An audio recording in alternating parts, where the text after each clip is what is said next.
OneIleven'ের পট পরিবর্তনে আলোচিত সেনা কর্মকর্তা মাসুদউদ্দিন চৌধুরীর বাসায় মহানগর গোয়েন্দা পুলিশ সোমবার মধ্যরাতে ডিবি প্রধানের উপস্থিতিতে গ্রেপ্তার করে তাকে হেফাজতে নেওয়া হয়।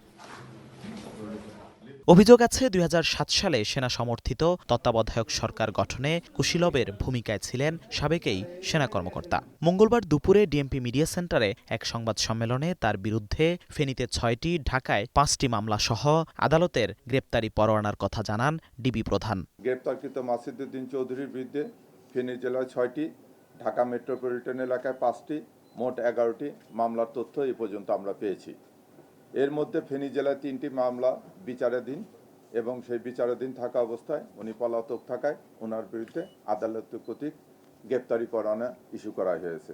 রাজধানীর পল্টন থানার মানি লন্ডারিংয়ের একটি মামলায় গ্রেপ্তার দেখানো হয়েছে সাবেক এই সংসদ সদস্যকে।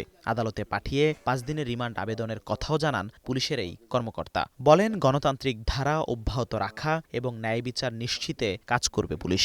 না, আমরা যে পার্টিকুলার আমরা তো ধরেন তদন্ত করি, আমাদের যে পার্টিকুলার মামলা হয় সেই মামলার বিষয়ে মামলায় ওনার সংশ্লিষ্টতা কতটুকু ততটুকু আমরা নিয়ে এসে থাকি।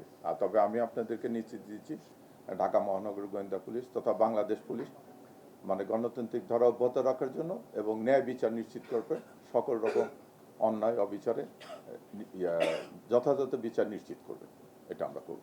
২০১৮ সালে জাতীয় পার্টিতে যোগ দেন আলোচিত এই সাবেক সেনা কর্মকর্তা। দলটির মনোনয়নে একাদশ সংসদ নির্বাচনে ফেনী ৩ আসন থেকে সংসদ সদস্য নির্বাচিত হন তিনি। ২০২৪ সালের নির্বাচনেও তিনি একই আসন থেকে এমপি নির্বাচিত হন।